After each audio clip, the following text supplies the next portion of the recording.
Chapter 1, Prologue. Percy knew he needed to work on not disappearing. After the thing with Mt. St. Helen and Hera, that much was obvious. He knew once he got back, Annabeth was going to lock him in his cabin and throw away the key. He was so dead once he got home. At least he still remembered everything. The situation now was a new one. He was chained to a pillar on the top of a very large tower. He'd tried jumping off a while ago, controlling the liquid in the air to soften his fall, but the old wizard in white caught him before he could go too far. That's how he came to be chained up. He was alone for a while, maybe 2 days. Then there was an old man in gray right across from him. He was a little bloodied and looked really tired. He wasn't chained up. Maybe the guy in white knew the gray guy wouldn't be as stupid as Percy and jump. The old guy didn't notice Percy at first, but that may have been because he had his head in his hands. He seemed to be sulking a bit, so Percy gave him some space before introducing himself. Finally, Percy couldn't wait anymore. "Hi," he said loudly over the rain. "My name's Percy, what's yours?" The old man's head shot up in surprise. He must have thought he was alone. "I am known by many names. Mithrandir by the elves. Gandalf the Grey by the world of men," he answered. "Oh, we're doing titles." Percy suddenly felt uncertain. "You don't mind if I don't list them all, do you? My list of titles is extensive. I am Perseus Jackson, son of Poseidon, god of the seas. Savior of Olympus. What are you doing here?" Gandalf asked. "You know," Percy started, looking over the edge at the goblins tearing down the trees and building war machines. "I don't exactly know. Where is here, anyways? Isengard," Gandalf said. "How did you end up here? Well, you see," Percy sighed, "it all started when I was showing Sydney a few moves with Riptide in the clearing by the edge of the forest. Then I appeared out of nowhere in the middle of a group of those creepy, gross creatures. I started fighting them, 'cause obviously, they're monsters, but there were too many of them. They captured me and brought me to this place. The weird white wizard guy wouldn't tell me anything beyond the fact that those monsters were goblins without wanting to know something about me. But, you know, I fought several evil people in my life, so I know an evil person when I see one, so I didn't tell him anything. He can't get anything out of me either. Did you follow any of that? Plus." Gandalf seemed to space out in the middle of Percy's fast-paced story, but the teen needn't have worried. The old wizard followed him quite easily. "The White Wizard is Saruman, the leader of our guild," Gandalf told him sadly. "Unfortunately, he has fallen to the temptation of power from the Dark Lord Sauron." "Dark Lord?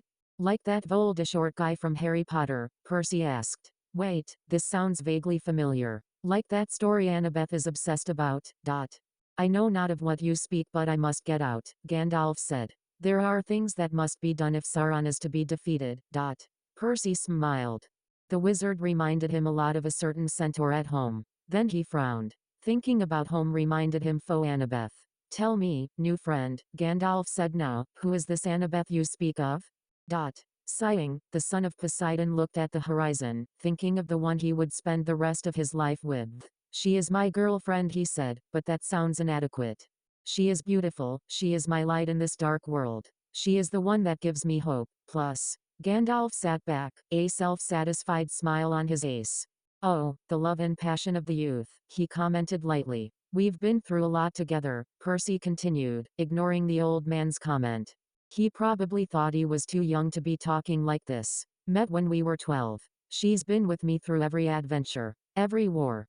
Back then, kids like us weren't expected to live very long. I thought I was going to die 2 years ago. That I was prophesied to die.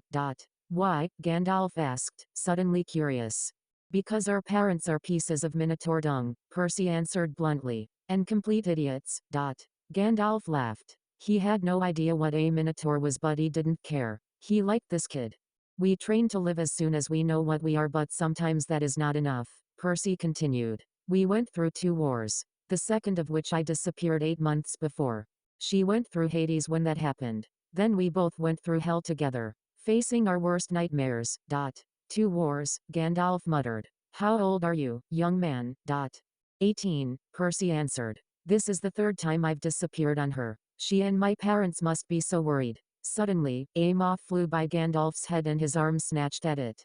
It was caught in his hand, completely fine. Then, the old man whispered something to it. "Great," Percy muttered. "He's insane. He talks to bugs. You talk to horses," his brain told him. Shut up, he whispered back. And fish. Okay, so we're both insane, Percy muttered to himself. Happy now, dot. The moth flew away and Gandalf turned to Percy, a smile on his face. Help is coming, he told the tired teenager triumphantly. Percy smiled sadly. I don't think I'll be going with you, he said, gesturing to the chain around his ankle.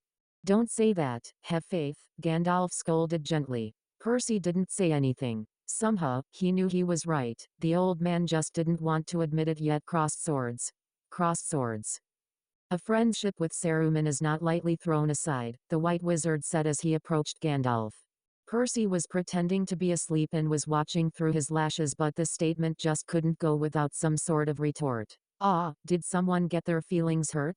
Percy said in a mocking voice. Saruman glared at Percy but otherwise ignored him. One ill turn deserves another, he continued, throwing Gandalf around like a ragdoll. It's over. Embrace the power of the One Ring or embrace your own destruction. Dude, did you just go Darth Sidious on me? Percy asked incredulously. That statement was so worth a head slam into the pillar he was leaning on.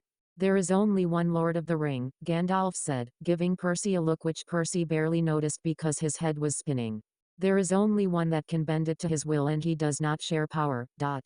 Then Percy saw the giant eagles. He sighed sadly. He was still chained up. Then he remembered Riptide.